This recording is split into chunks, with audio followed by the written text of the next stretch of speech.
모두 합장하시기 바랍니다. 행복 시작 불행 끝. 행복 시작 불행 끝. 성공 시작 실패 끝. 성공 시작 실패 끝. 신신문에 오신 것을 환영합니다. 아미타불. 오늘은 오바세계경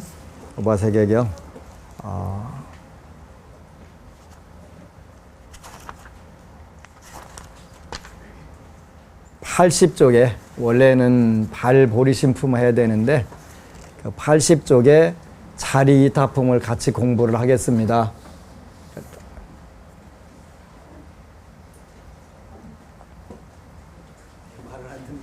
아, 그래요? 그 건전지가 달았나요?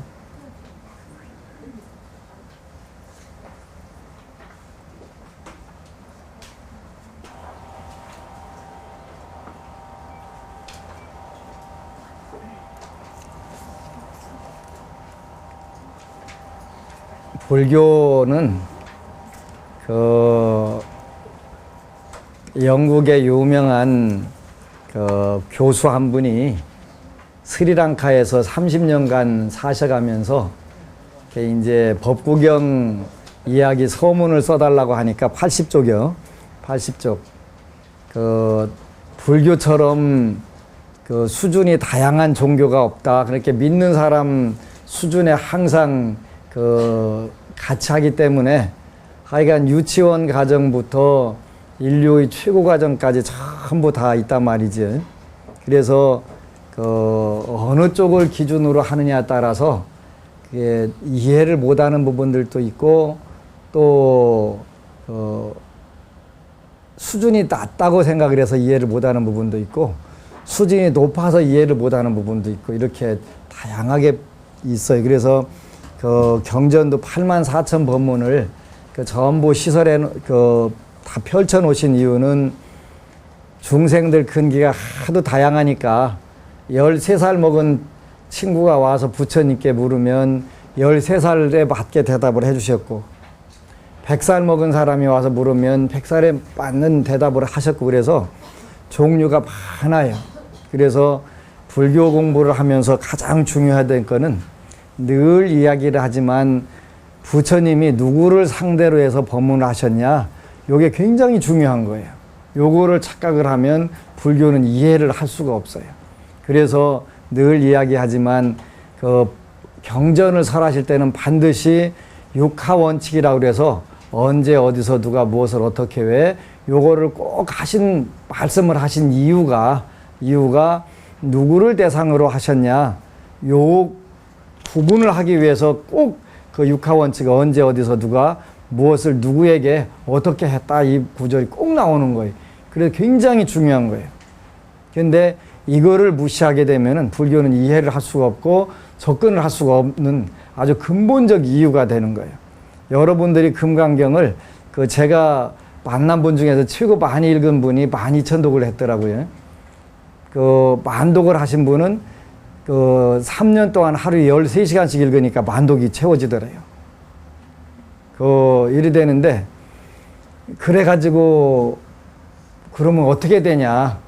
근데 아무것도 이해할 수 있는 게 없는 거예요. 왜 그러냐면 금강경이라고 하는 경전도 처음에 여시아문 일시불제 사위국 기수급 고덕원 여대비구중 1250인구 이시 안한 쭉 나온단 말이에요. 이게 언제 어디서 누가 누구에게 했다 이게 꼭 나오는 이유가 금강경은 언제 어디서 누구에게 했냐 요 부분들을 꼭 기억을 못하면 만독을 읽어도 12,000독을 읽어도 전혀 이해를 할 수 없는 거예요.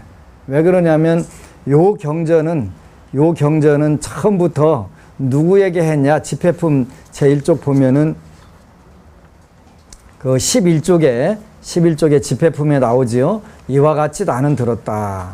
한때 부처님께서 슈라바스티다라에 있는 제타수프의 아난다 핀디카 장자가 부처님께 공양을 올린 정사, 기원정사예요. 기원정사. 금강경하고 설한 데가 똑같단 말이에요. 기원정사에서 1250명의 대비구승, 500명의 비구니, 1000명의 우바세와 500명의 걸씨가는 아이들과 함께 머물고 계셨다. 이렇게 누구에게 했다. 여기도 대비구승이 나오고 500명의 비구니 스님들이 나오시고 1000명의 우바세, 그 남자 불자들과 500명의 걸씨가는 아이들 이렇게 있었다. 이렇게 되어 있단 말이에요. 금강경은 조금 달라서 1250인구 대아라한들과 같이 있었다. 그때 누구에게 했냐면 수보리에게 했다. 이렇게 나온단 말이에요. 수보리 존자에게 수보리 존자가 선현 기청분이라고 해서 일어나서 말씀을 드렸다. 근데 여기는 그때 그 중에 장자의 아들인 선생이 부처님께 말씀드렸다. 요거는 장자의 아들이니까 제가 불자가 질문을 한단 말이에요. 그렇게 부처님이 제가 불자가 질문하면 제가 불자에 맞게 대답을 해주시고 수보리 존자가 안호 따라 삼맥삼보리 무상정등 정각을 깨달으려면 어떻게 이 마음을 항복받고 어떻게 머물러야 되겠습니까? 그렇게 그건 수보리 존자 아라한에게 하는 법문되고 이렇게 전부 다른 거예요. 그죠? 법화경에는 각각 어떤 보살 또 보살이면 보살에게 강의 법문하시고 이렇게 다르단 말이에요. 그러니까 이게 누구한테 경전을 강의하셨냐에 따라서 그거를 내가 배울 수 있는 지금 현재 공부할 수 있는 경전이냐 아니냐 요거를 정확하게 구분을 해야 되는 거예요. 근데 그걸 못하게 되면은 이제 불교는 진짜 어려워지고 의미가 없어지는 거예요. 이게 물론 금강경도 그렇고 요 우바세계경도 그렇고 보살이 되려면 어떻게 해야 되느냐 요런 경전이 되는 거예요. 그죠? 보살이 되려면. 보살이라고 하는 거는 여러분들이 잘 아는 대로 요 뒤에 월광보살님이시고 일광보살님이신데 요 보살님들은 제가 불자들의 형태를 띈단 말이에요. 제가 불자들의 형태도 띄고 보관을 쓰고 꽃을 꽂고 한 거 보면 천신의 형태를 띄고 이 두 가지를 띄어요.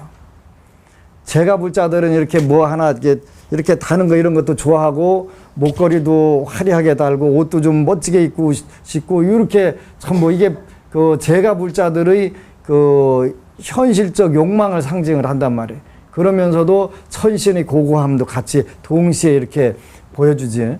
근데 이러한 제가 불자 그다음 물론 보살에는 우바세경에도 출가 보살과 제가 보살이 있다고 하는데 여러분들은 안심정사가 근본적으로 지향하는 방향은 보살교단이에요. 보살교단. 대승불교를 하기 때문에 보살교단이 되는데 여러분들은 제가 보살이 되는 거고 저는 출가보살이 되는 것이지 현실적인 욕망을 배제를 하질 않아요. 대승불교는. 현실적인 욕망, 여러분들이 때로는 욕심이라고 하는 것도 전부 다 인정하고 들어가는 거예요. 그래서 법화경에 나오는 관세음보살 보문품에 보면은 자녀를 달라고 하면 자녀를 주고 먹고 사는 물건이 뭐 물질이 풍요롭기를 원하면 풍요롭고 전부 대승불교에서는 전부 다 인정을 하는 거예요. 안빈낙도라든가 쫄쫄이 굴모라든가 이런 얘기가 안 나오는 거예요. 부처님께서 이제 늘 재색은 독사보다 무섭다 이렇게 말씀을 하셨거든요. 재물도 독사보다 무섭다 이렇게. 그게 이제 부처님 당시 그렇게 교육을 시켰는데 지금도 그런 부분들은 우리가 교육이 돼야 될 부분 같아요. 허욕을 부리다가 재물을 쫓다가 폐가망신하는 경우들이 많이 있잖아요. 얼마 전에 요즘 보니까 뭐 홍콩에다 3,500억인가 이렇게 빼돌려 갖고 또 박살나는 경우가 있대요. 요게 이제 허욕을 부리는 거잖아요. 허욕을 쓸데없는 그렇게 쓸데없는 허욕을 부리다 보니까 결국 폐가망신의 지름길로 가게 된단 말이에요. 부처님 당시에도 재물을 잘 컨트롤하고 관리하라 그런 부분은 그런 부분이에요. 어느 부자가 제가 불자가 지나가다가 황금 덩어리가 하나 있어갖고 주워가지고 가져가서 집도 짓고 잘 살았어요. 근데 이제 왕궁에서 왕궁 창고에 있던 금덩어리가 없어졌다고 난리가 나가지고 조사를 해보니까 누가 도둑질해 가다가 거기다 흘린 거를 이 친구가 이제 잘 주워다 땡큐 베리 마치 하고서 갖다 집도 짓고 뭣도 짓고 했는데 어떻게 해서 너 집 졌냐 그랬더니 황금덩어리 하나 주웠는데요. 근데 졸지에 뭐예요? 도둑놈으로 몰려갖고 사형당하게 되잖아요. 그때서 이제 아이고 부처님께서 그 재물은 독사와 같다고 하셨는데 이제 그 얘기를 중얼거리는 바람에 결국 그 사형은 면하게 됐는데 그 곤장은 뒤지게 맞은 것이지. 그 실토해라 그러니까 실토할 때까지 패니까 어떻게 뒤지게 맞아야지. 근데 대승불교는 그 욕망 자체를 그 인정을 하고 들어간단 말이에요. 근데 반드시 대승불교에서 욕망 자체를 인정하고 들어갈 때는 조건이 하나 있어요. 조건이. 그게 뭐냐면 공성이라고 하는 공성. 그걸 반야라고 하는 거예요. 반야가 뭐냐? 지혜. 근데 그 지혜가 뭐냐? 물으면 반야. 이렇게 대답하는데 우리가 이제 잘 알아야 돼요. 반야라고 하는 지혜는 어떤 지혜를 반야라고 하냐면 공성, 모든 것은 변한다는 것을 깨닫는 거예요. 영혼은 내 것도 없고 영원하게 안 변하는 게 없다. 우리 범부 중생이 눈, 귀, 코, 혀, 몸, 생각으로 감지하는 세계에는 영원한 게 없다. 이거를 철저하게 깨닫는 거예요. 근데 이게 깨달아지냐면 안 깨달아져요. 그래서 불교에서 반야지를 중요시하는 이유가 그것 때문에 이걸 공성이라고 그래요. 공성. 변하는 성질. 근데 이걸 터득할 수가 없지. 어려운 거예요. 그러니까 재물도 영혼은 내 것이 아니다라는 것만 알게 되면은 그걸 아주 그야말로 확철대오를 하게 되면 실수를 안 저지르게 된단 말이에요. 그지? 내가 잠깐 관리하다가 누군가한테 넘겨줘야 되는 거다. 근데 말은 쉬워도 이게 돼 안 돼요? 딱 쥐면 안 놀라고 한단 말이에요. 안 놀라고. 당연히 안 놔지는 거예요. 중국의 어느 선사한테 우리 마누라 좀 버릇 좀 고쳐주세요. 그렇게 왜 그랬더니 우리 마누라는요, 딱 들어가기만 하면 안 나와요. 안 나와요. 돈이 안 나오는 거 딱 그냥 그래서 그거 좀 고쳐달라고 하니까 그럼 데리고 와라. 그래 데리고 온 거예요. 그래서 그 선사님이 묻는 거예요. 손을 이렇게 꼭 쥐고 못 피면 뭘까? 그래 병신이야. 그러니까 피고서 못 오므리면 그것도 병신이야. 그지? 피고서 안 오므리면 병신이지. 이것도 꼭 오므려지고서 그러면 돈도 마찬가지다. 쥐었다 폈다 이게 놨다 좀 해야 되는 것이지. 쥐고만 있어도 병신, 펴고만 있어도 병신 이렇게 되는 거다. 그러니까 이건 펼 줄도 알고 줄 줄도 알아야 된다. 그러지 그게 우리 현실 사는 지혜잖아요. 굉장히 중요한 건데 이게 안 돼요. 안 돼요. 돈 모아보세요. 더 많이 모으려고 잠이 안 오잖아요. 어떻게 하면 더 모을까? 이건 현실인 거예요. 근데 이거를 우리가 불자라면 그러니까 재물은 내 것이기는 내가 관리하고 있는 동안에 틀림없이 내 것인데 내 마음대로 할 수 있으니까. 근데 이게 영혼은 내 것이 아니라 잠깐 관리하다가 다른 사람 손으로 넘어간다. 요것만 우리가 철저하게 알면 우리가 반야 지혜를 터득했다. 이렇게 보는 거예요. 모든 부분이 다 그런 거예요. 모든 부분이. 인간과 인간 간의 관계도 마찬가지고 뭐 권력도 마찬가지고 재력도 마찬가지고 우리 몸뚱이도 마찬가지고 그지? 체력도 마찬가지잖아요. 이따가 이제 2시간 후에 앉아있다고 일어서려면 아이고 소리가 그냥 저절로 나오게 되는 거니까 어떻게 해야 돼? 이게 영원히 젊을 줄 알았는데 안 된다면 그걸 우리가 자꾸 인정하고 들어가는 거예요. 인정하고 들어가는 거예요. 그렇게 되면은 욕망에 있어도 그 욕망 속에 살면서도 욕망을 적절하게 조절할 수 있는 힘이 나온단 말이죠. 그걸 우리가 바냐, 뿌라즈냐, 빠냐 이렇게 표현하는 거예요. 근데 우리 불자라고 하더라도 그게 쉽지 않잖아요. 그지? 쉽지 않아요.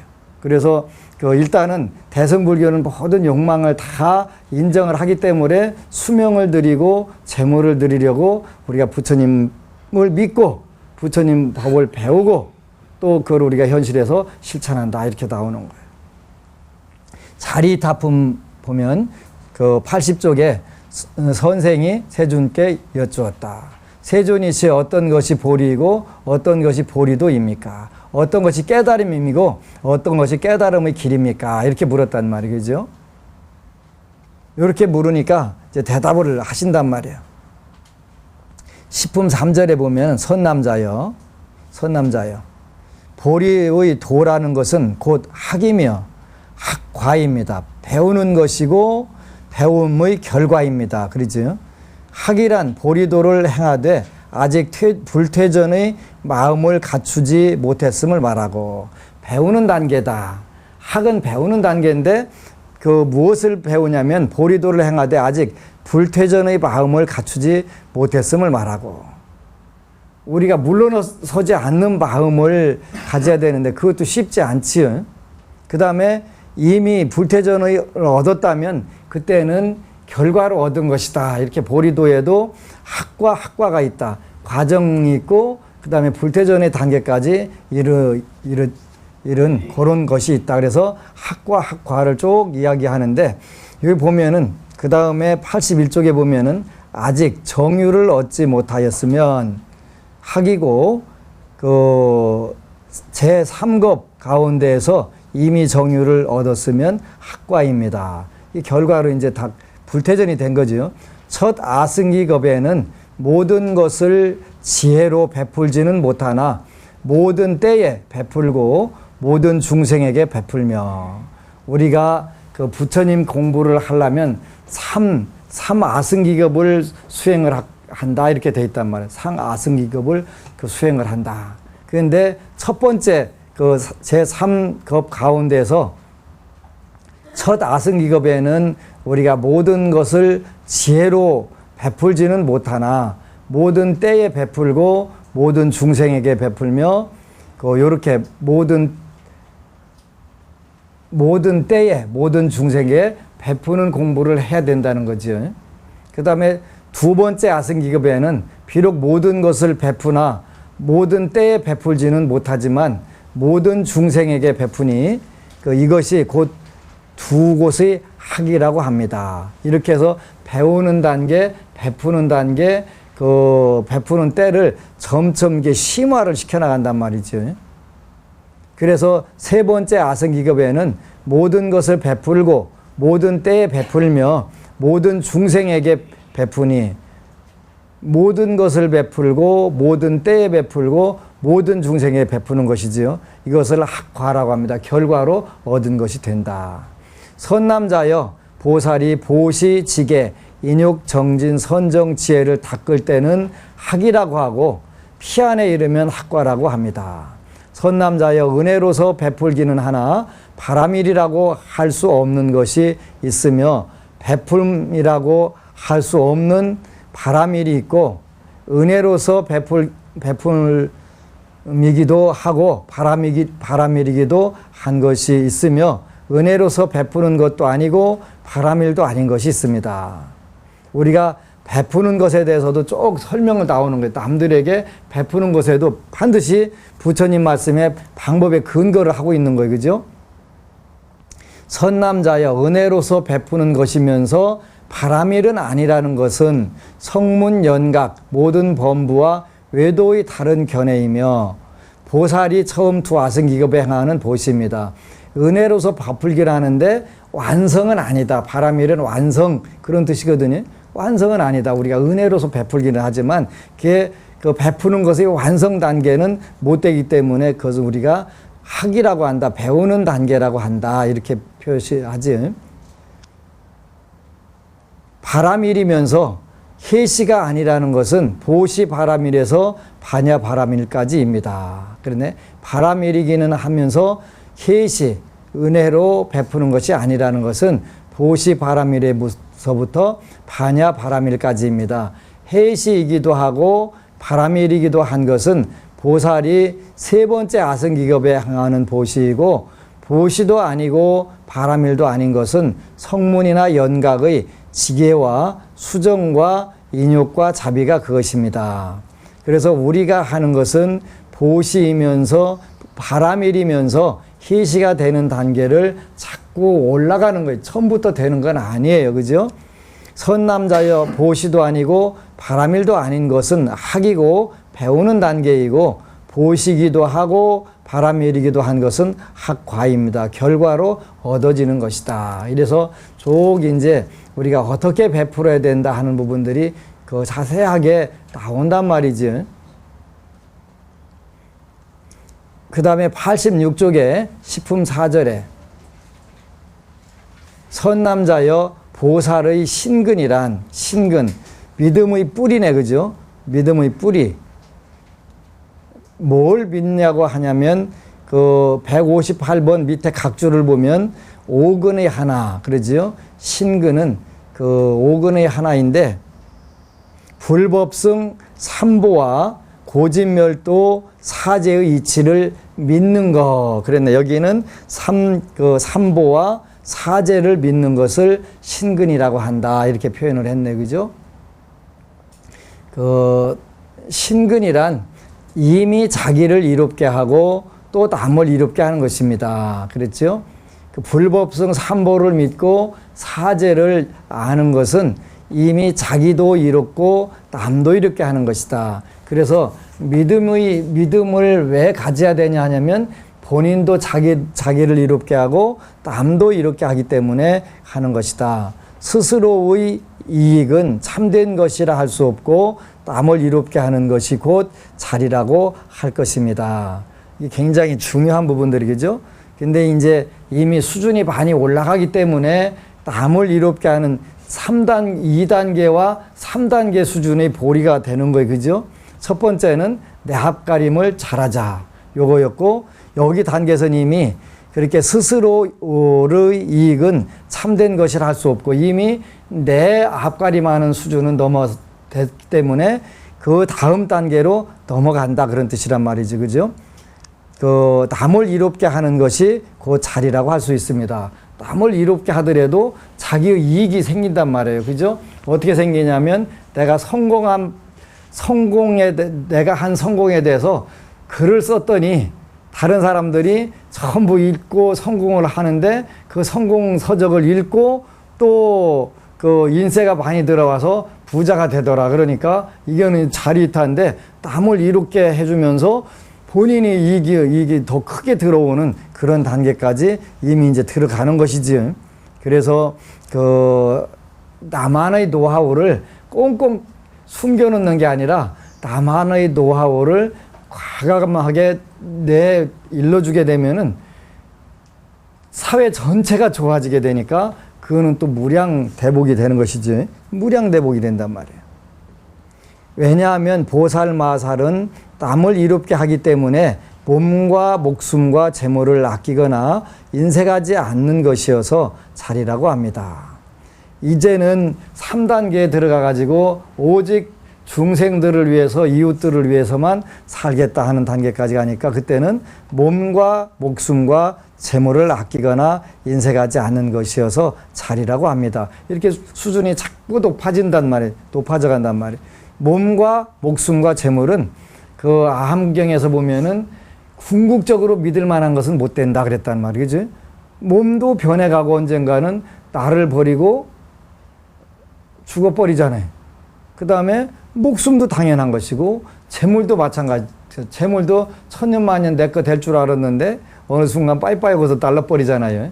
그단 말이에요. 그러니까 근데 요렇게 그 유한한 것이지만 그것을 통해 가지고 우리가 남들을 이롭게 하고 남들을 이렇게 함으로써 나도 이렇게 되기 때문에 무한한 공덕을 쌓을 수 있다는 그런 부분들이 아주 중요한 부분이 되는 거죠.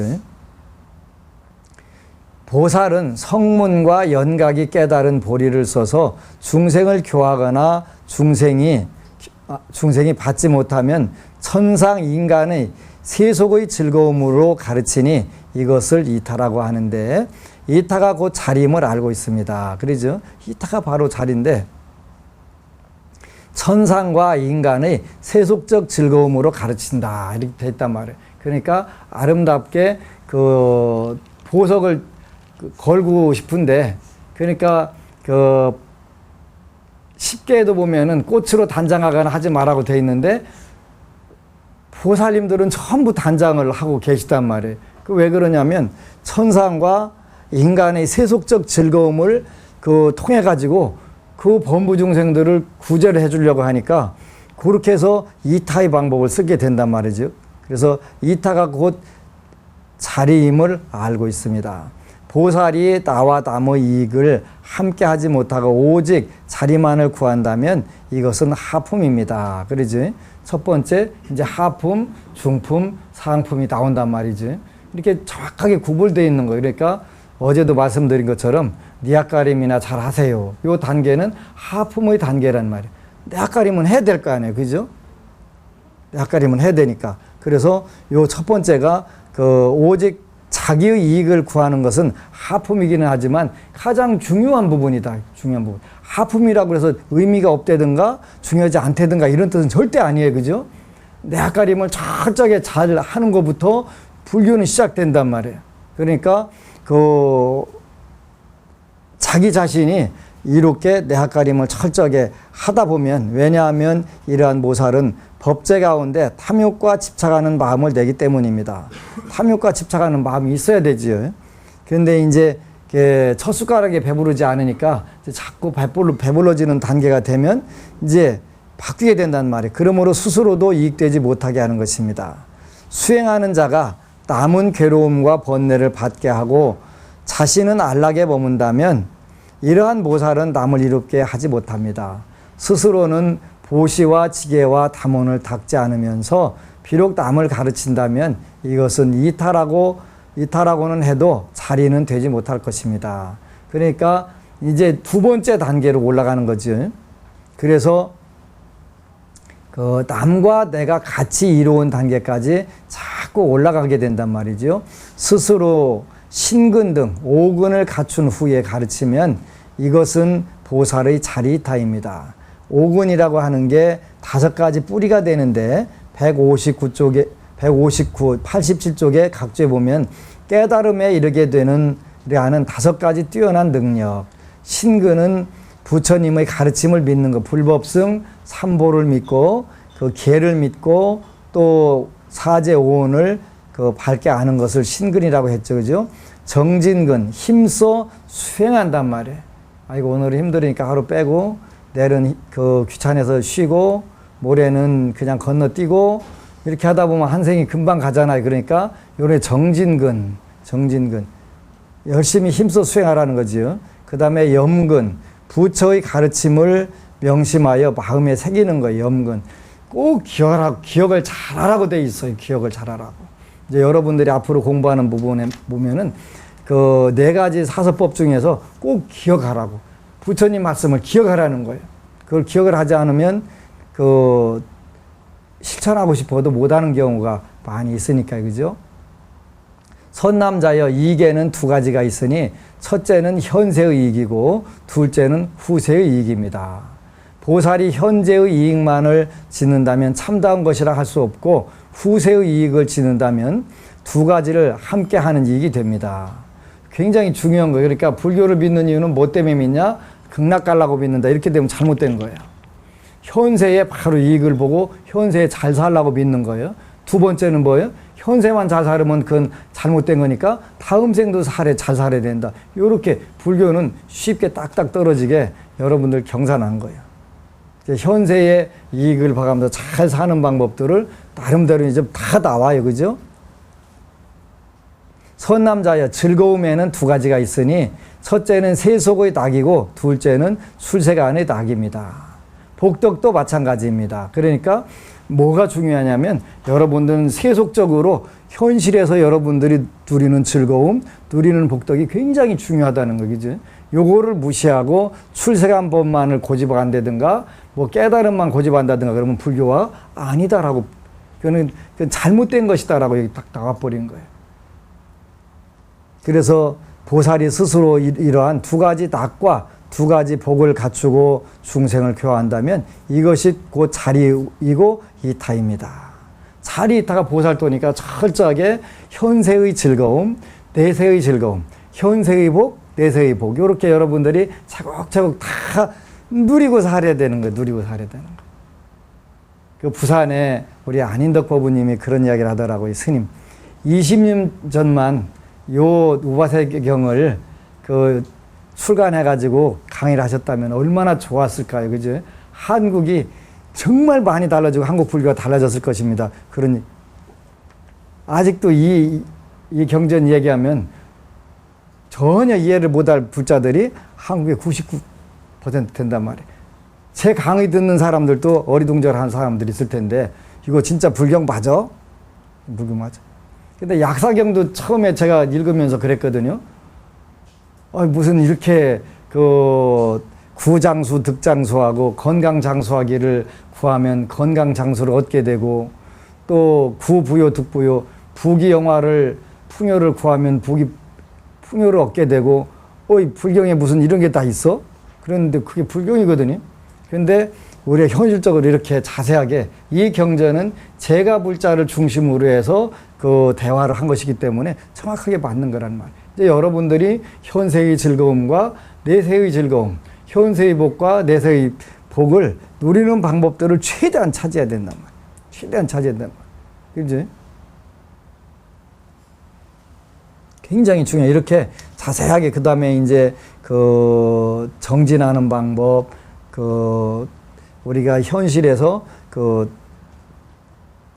품위를 유지하는 방법, 이런 게 다 여기 다 나온단 말이에요. 그렇게 되게 되면은 자연스럽게 그 여러분들은 이미 그 자리이타의 보살도에 들어가 가지고 그 의식 수준이 최고의 수준에 도달하게 되면은 이제 그 명심 견성을 하게 되는 그 단계가 금방 오게 돼 있어요. 그래서 그 내가 한번 깨달아 가지고 무슨 중도 실상하고 깨달아 보겠다, 안 깨달아 보겠다 이런 의미가 없어요. 대승불교에서는. 왜? 이미 그거를 수백 번, 수천 번 뛰어넘어 가지고 이제는 우리가 그 현실로 나선 거니까요. 우리가 불교 공부하는 과정은 두 가지가 있어요. 하나는 상회양이라고 그래서 향상문, 공부하는 거예요. 공부하는 거. 우리가 좌선을 하고 또 교학을 배우고 또 진언을 외우고 하는 분 중에 향상문, 위로 계속 올라가는 거예요. 이제 올라가면 정점이 있겠죠. 그럼 거기에 매달려 있으면 아무런 의미가 없단 말이에요. 그래서 거기에 매달려 갖고 못 내려오는 분들이 되게 많아요. 그러니까 부처님이 뭐라고 말씀하셨냐면 백척간도 진일보하라, 백척간도 수진일보, 이렇게 표현한단 말이에요. 그 꼭대기에서 한 발짝 더 내딛어라 그러는 거예요. 내가 깨달았는데 이게 가나선 안 하면 안 돼 자꾸 하는데 그것을 탁 놔버리고서 바닥으로 딱 내려와가지고 보살행을 하는 거예요. 뭐 하려고 깨달은 건데? 그러니까 그걸 향하문 이렇게 표현하는 거예요. 향하문. 우리가 바닥에 다시 내려와가지고 다시 내려왔고 화광동진 하는 거예요. 빛과 먼지가 같이 티끌해서 거기서 둥그는 거예요. 그게 보살도예요. 그래서 그 논산에 대웅전 가면은 대웅전 그 탱화가 뭐예요? 저기 벽화가 10우도예요. 15도. 심우도라고도 하고 10우도라고도 한단 말이에요. 심우도라고 할 때는 찾을 심자 써갖고 심우도라고 그래갖고 소를 찾는 그림 이렇게 된단 말이에요. 그 다음에 15도라고 하는 거는 10편의 그림으로 돼 있으니까 10십자 돼갖고 10편의 소그림 이렇게 나온단 말이에요. 8번째가 인후구망이라서 동그라미 하나 딱 치는 거예요. 사람도 소도 다 잊어버렸다. 인후구망. 그게 명심 견성의 단계에 들어가는 거예요. 다 깨달은 거예요. 깨달은 거예요. 근데 원래 중국에서 도가에서는 그 8번째까지만 있었다는 거예요. 8번째까지만. 인후구망. 사람도 없고 소도 없는 텅 빈 세계. 근데 대승불교 와서는, 그게 선종에 와서는 두 단계가 다시 추가가 된단 말이에요. 10번째가 뭐냐면 입전수수여, 술병을 들고 시장바닥에 들어가다. 이것까지도 해야 돼. 그렇게 그걸 놓고서 그 정도 돼야 돼. 그러니까 원효대사를 원효보살이라고 하는 이유가 뭐예요?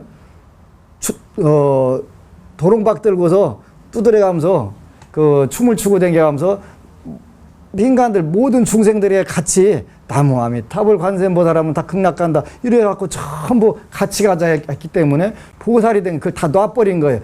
이목구를 안 하면 안 된다. 그것까지 놔버린 놓고서 그냥 탁 놓고서 시장바닥 딱 들어와가지고 시장바닥 가가지고 오뎅도 하나 먹고 그래가면서 고통받는 중생들 다 구제하겠다. 그게 대승불교의 요체이기 때문에 원효대사가 깨달은 건 그걸 깨달은 거예요. 우리도 이제는 그 불교를 해야 되는 거예요. 요게 자리타라고 하는 게 그런 거 하자는 거예요. 그지? 향하문. 그래서 바닥으로 내려가다 입전수수 술병을 들고 시장 바닥에 들어가다. 그게 완성이란 말이에요. 그지? 난 고고하니까 산속에서 자식들이 와갖고 막 3,000배의 자식들아. 그럼 내가 만나줄 수도 있어. 이게 불교가 아니라 시장 바닥에 들어가서 술병 들고서 댕겨가면서 그 민중의 고통을 함께, 그러니까 일본 같은 경우는 그 남묘 호랭개교 만드는 일련 스님이라든가 그 정토종을 만드는 법연 스님이라든가 정토진종을 만드는 신란이라든가 이런 분들은 그렇게 했단 말이에요. 그렇게 하니까 그 당시에는 굉장히 핍박을 받았어요. 네가 중이냐 뭐냐 그래갖고 신란이라고 하는 분은 오늘날 일본의 최고 큰 종파를 그 종파가 있는 정토진종 같은 경우는 뭐예요?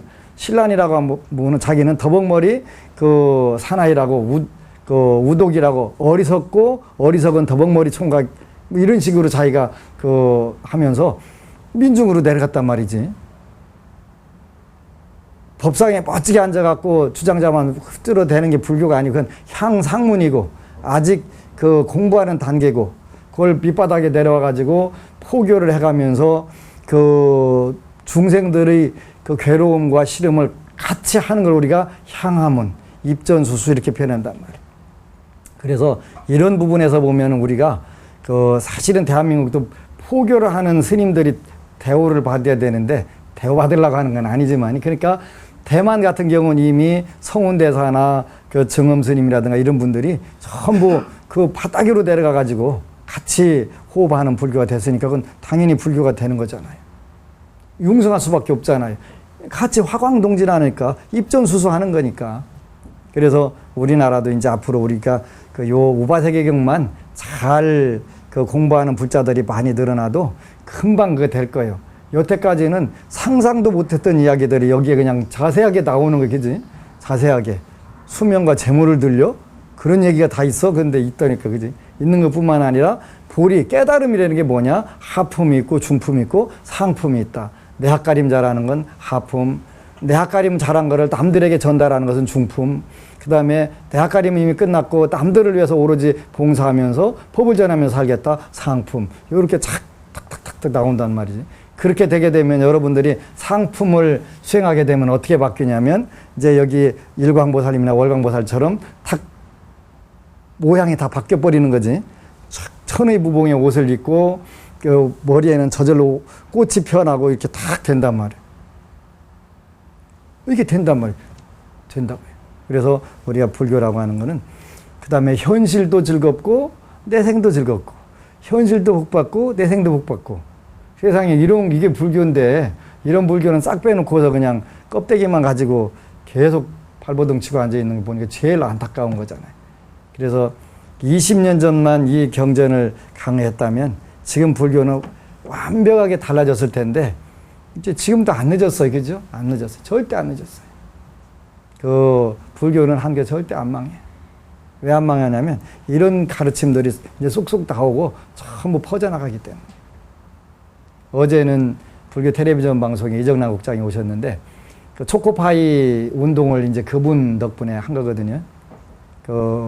그래서 이제 육군단 군단장님이 육군단 법당을 오셨더라는 거예요. 타종교인인데. 그래서 이제 군단장이니까 3스타요, 4스타요? 네, 3스타나 4스타가 군단장을 하는데 그 따로 이제 어쨌거나 그 제일 높은 분이잖아요. 부처님 빼놓고는. 그래서 이제 따로 그 식사 준비를 하니까 아니라고 병사들하고 같이 먹겠다고 그런 분이 우리나라에 있더라고요. 북한의 군인들이 강할 수 있었던 게 그 장군들, 군단장이나 사단장 같이 병사들하고 똑같이 생활한다는 거잖아요. 할아버지 같이. 근데 우리나라 그런 분이 있으니까 근데 그 법당에다가 이제 그 우리 이정남 국장님 아들내미가 군종병 육군단 그 법당 군종병을 하는데 그 이제 엄마가 할 수 있어 정말 잘 때 그거를 보내줬는데 그걸 어디다 걸어놓고 가다가 그 법당 출입구에다가 딱 해놨다는 거예요. 그 신발 신고 나가다가 병사들이 보고 정말 잘 때 할 수 있어 한 번씩 크게 소리를 치고 간다는 어느 친구 하나 딱 하니까 전부 다 따라서 착 기분이 좋은 거예요. 그 보는 순간에.